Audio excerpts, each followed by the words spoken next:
to reinvent your business model? If you're looking to not only refresh, but rebuild your business, this video's for you.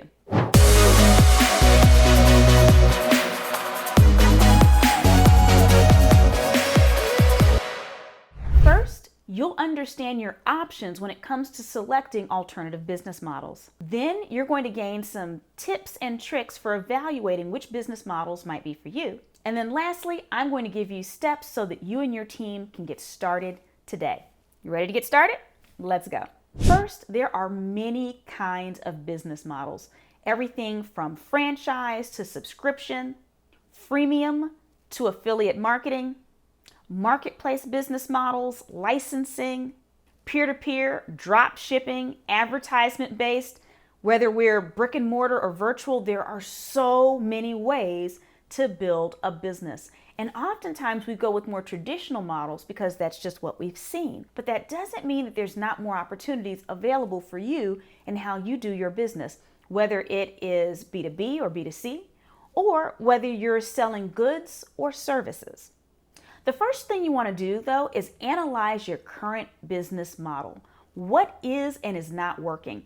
If you're watching this video and you're trying to learn a little bit more about having other business models, there's probably a reason behind it. Are you noticing that maybe your current business model is too labor intensive and maybe having labor right now is a little bit of a challenge finding the right people? Are you finding there's a lot of waste and you're not efficient in the way that you do business? Or maybe it's just not fitting with your lifestyle or the way that you want things to be structured.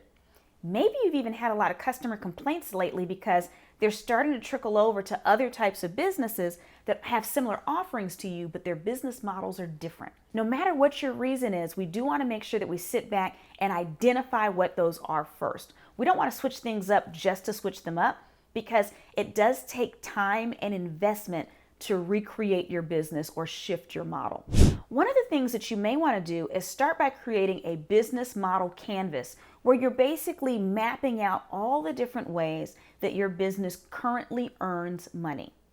You also want to evaluate your customer segments, your value propositions, and other core components. This should be mapped out on paper or electronically. It's a visual tool that people should be able to see. As you're mapping these things out, you do want to make sure that you're engaging your stakeholders as well. And your stakeholders are everyone from management to team members to customers. You do want them involved to help you identify currently how your business is mapped out and running. Next thing that you want to do is do an industry and competitive analysis. Look around you. How are other businesses that are operating in your space set up from a model perspective? For instance, if you have single sales structure where people go on your website and buy something one time, but a competitor who's spanking you has a subscription model, well, there might be something to that. Maybe customers are realizing they prefer subscription because then they don't have to go in and remember to order things. You might want to look at recent competitor moves, emerging technologies, and shifts in customer behavior. You can utilize SWOT analysis where you're looking at your strengths, weaknesses, opportunities, and threats.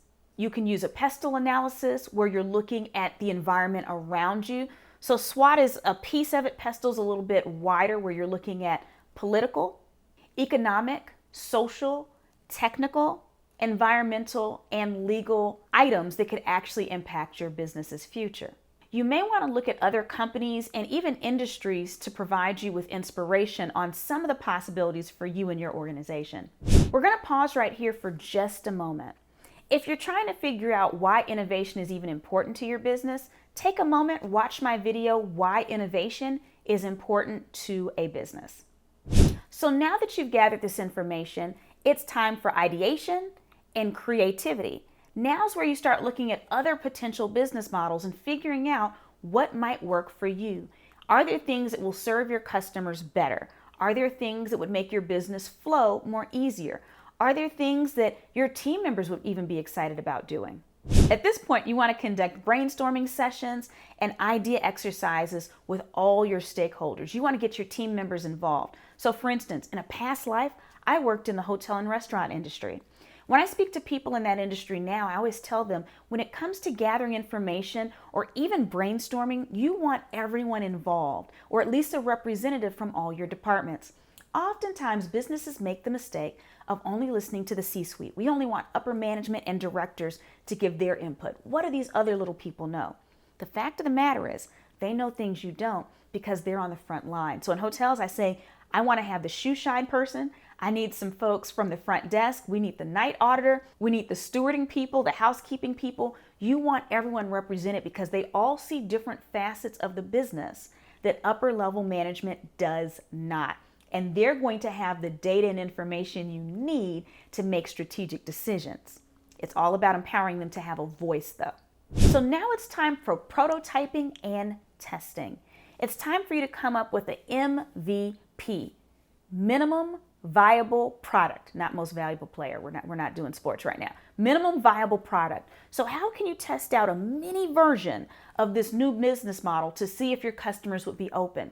Maybe you select just a very small sampling of your customers and send ads their way, or send some type of email to give them the opportunity to take advantage of it.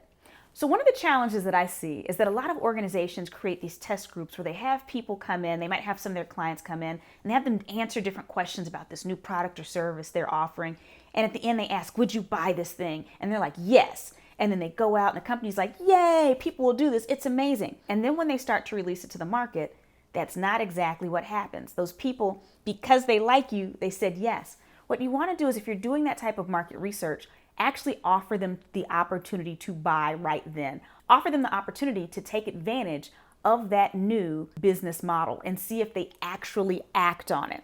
That's where the value comes in. If you're posting something on social media, seeing who's going to click on the ad, see how many people click through to the buy button. That's what matters. It's that actual action that tells you if what you have is viable. So now that you've tested it, you've learned, you might need to tweak some things. You might even find out that that particular business model doesn't really suit your current clientele. If so, don't be discouraged. Just go back to the drawing board and try something different. So now it's time to implement. If you've seen that through testing, there's definitely some value and you have customers who are interested in that MVP that you already tested, now it's time to implement and shift up how your business operates. You usually want to do this in a stair-step fashion. You want to ensure that there's members of your teams from each of the different departments, if you're a larger organization, that have a part in the decision making, so that when it comes time to make this shift, you have advocates in different parts of the organization because they're excited. They were a part of that brainstorming process that we talked about earlier. So now it's time to create a rollout. You might be able to do it yourself with your team, or you may need to engage a consultant. Either way it goes, we want to make sure that we actually have a plan in place over a set period of time to start to shift your business model. Now, some businesses actually have multiple business models built within them.